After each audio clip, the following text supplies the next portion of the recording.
बोलिए शंकर भगवान की जय, पार्वती मात की जय। જયા પાર્વતીની વાર્તા।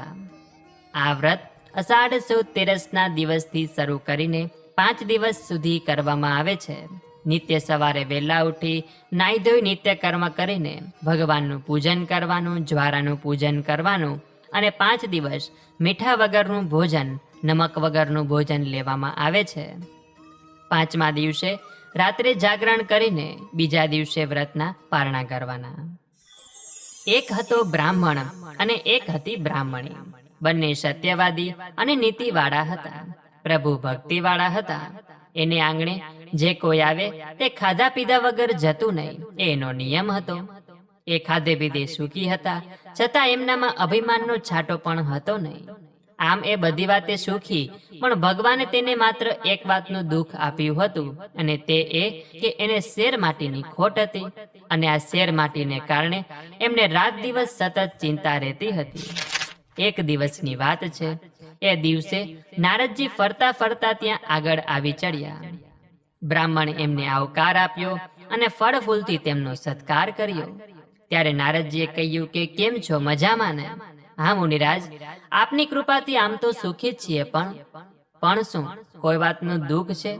હા, એક બાબતની ખોટ છે, અને એ છે માત્ર સંતાનની। એને માટે એક રસ્તો બતાવું।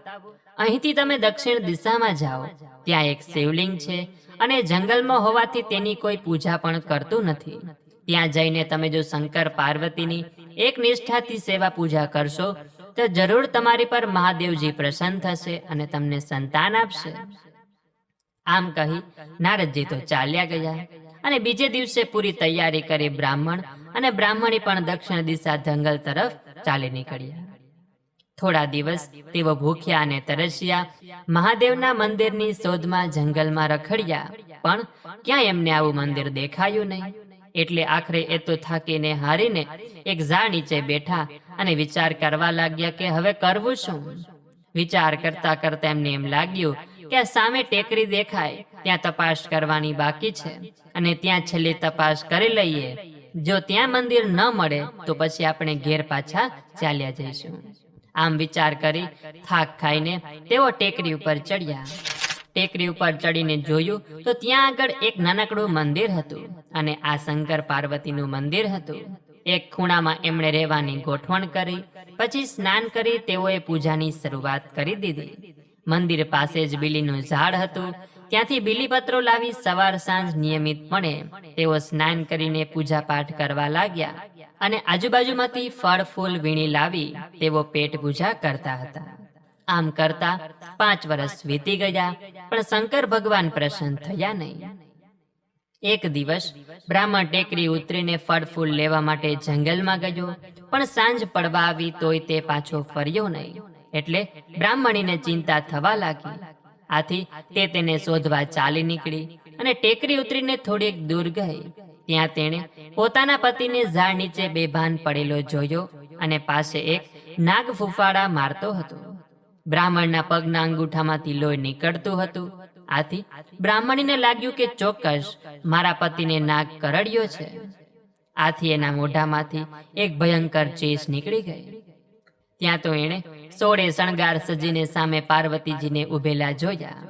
પાર્વતીને જોતા જ બ્રાહ્મણી નમી પડી, એટલે પાર્વતીએ તેમને આશીર્વાદ આપ્યા, અને બ્રાહ્મણને શરીરે હાથ ફેરવી સજીવન કર્યો। પછી પાર્વતીજીએ તેમને કહ્યું કે તમારી બંનેની અનન્ય ભક્તિ અને શ્રદ્ધા જોઈને હું ખૂબ જ પ્રસન્ન થઈ છું, માટે તમારે જે વરદાન જોઈએ તે માગો। માતાજી, અમારે તો શેર માટીની ખોટ છે, માટે એનો કોઈ ઉપાય બતાવો।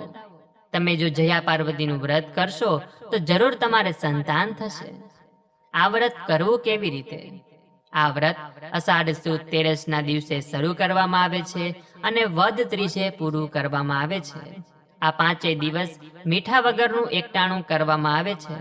પહેલા 5 વર્ષ જુવારનું ભોજન ખાઈને, બીજા 5 વર્ષ મીઠા વગરનું ખાઈને, ત્રીજા 5 વર્ષ સામો ખાઈને, ચોથા 5 વર્ષ મગ ખાઈને વ્રત કરવામાં આવે છે। 5મા દિવસે વ્રતનું જાગરણ કરવું જોઈએ। જ્યારે 20 વર્ષ પૂરા થાય ત્યારે વ્રતનું ઉજવણું કરવું અને સૌભાગ્યવતી સ્ત્રીઓને પતિ સહિત ભોજનનું આમંત્રણ આપી ભાવપૂર્વક જમાડવાના. પછી કંકુ જેવી સૌભાગ્યની કોઈ પણ વસ્તુ દાનમાં આપવી જોઈએ. આ પ્રમાણે વ્રત કરનારને સૌભાગ્યની પ્રાપ્તિ થાય છે, પતિનો વિયોગ નષ્ટ થાય છે અને અખંડ સુખની પણ પ્રાપ્તિ થાય છે. આમ કહીને પાર્વતીજી અંતર્ધ્યાન થઈ ગયા અને બ્રાહ્મણ તથા બ્રાહ્મણી પોતાને ઘેર પાછા આવ્યા. બીજે વર્ષે એમણે જયા પાર્વતીનું વ્રત શરૂ કર્યું. થોડા જ વખતમાં એમને ત્યાં સરસ મજાનો દીકરો અવતર્યો. હે માતા પાર્વતી, જેવા બ્રાહ્મણ અને બ્રાહ્મણીને ફળ્યા તેને સંતાન પ્રાપ્તિના આશીર્વાદ આપ્યા તથા બ્રાહ્મણને આપના આશીર્વાદથી સજીવન કર્યો. તેવી રીતે જે બહેનો આપનું આ વ્રત કરે છે, કથા સાંભળે છે, વિડીયો જુએ છે, સાંભળે છે, તેમને પણ એવા જ આશીર્વાદ આપજો. સુખ સંપત્તિ પ્રદાન કરજો. તેના પતિને લાંબુ સુખી જીવન પ્રદાન કરજો. તેમના બાળકોની રક્ષા કરજો. નિસંતાન હોય તો તેને સંતાન પ્રાપ્તિના આશીર્વાદ આપજો. એવી જ અમે તમને પ્રાર્થના કરીએ છીએ. તો બોલીએ શંકર ભગવાન કી જય, પાર્વતી માત કી જય. તો બહેનો, સાંભળ્યું ને, જયા પાર્વતી વ્રતનો આપણા ધર્મમાં કેટલો મહિમા બતાવવામાં આવ્યો છે. આ વ્રત માતા પાર્વતી અને સીતા માતાએ કર્યું હોવાથી આપણા ધર્મમાં આ વ્રતનો ખૂબ જ મહિમા છે. જે બહેનો સાચા મનથી, સાચા ભાવથી આ વ્રતને ધારણ કરે છે, 5 દિવસ સુધી વ્રતના નિયમોનું પાલન કરે છે, તેને આ વ્રતનું ફળ જરૂર મળે છે. તેમાં કોઈ શંકાને સ્થાન નથી. ભગવાન શિવને માતા પાર્વતીના આશીર્વાદથી તે સ્ત્રીની દરેક મનોકામના પૂર્ણ થાય છે. તો આ વિડીયો પસંદ આવ્યો હોય તો લાઈક કરજો. જે બહેનો વ્રત કરતા હોય તેને પણ આ વિડીયો મોકલજો કે જેથી કરીને તે પણ આ 5 દિવસ કથા વાર્તા સાંભળી શકે. અને જો આપ અમારી ચેનલમાં નવા હોય તો સબસ્ક્રાઈબ કરવાનું ભૂલતા નહીં કે જેથી કરીને આવા જ અવનવા વિડીયો આપ સૌને મળતા રહે. તો આ સાથે હવે મને રજા આપો. મળીશું ફરીથી એક નવા વિડીયોમાં. ત્યાં સુધી આપ સૌ લોકોને અમારી ચેનલના જય શ્રી કૃષ્ણ. ધન્યવાદ.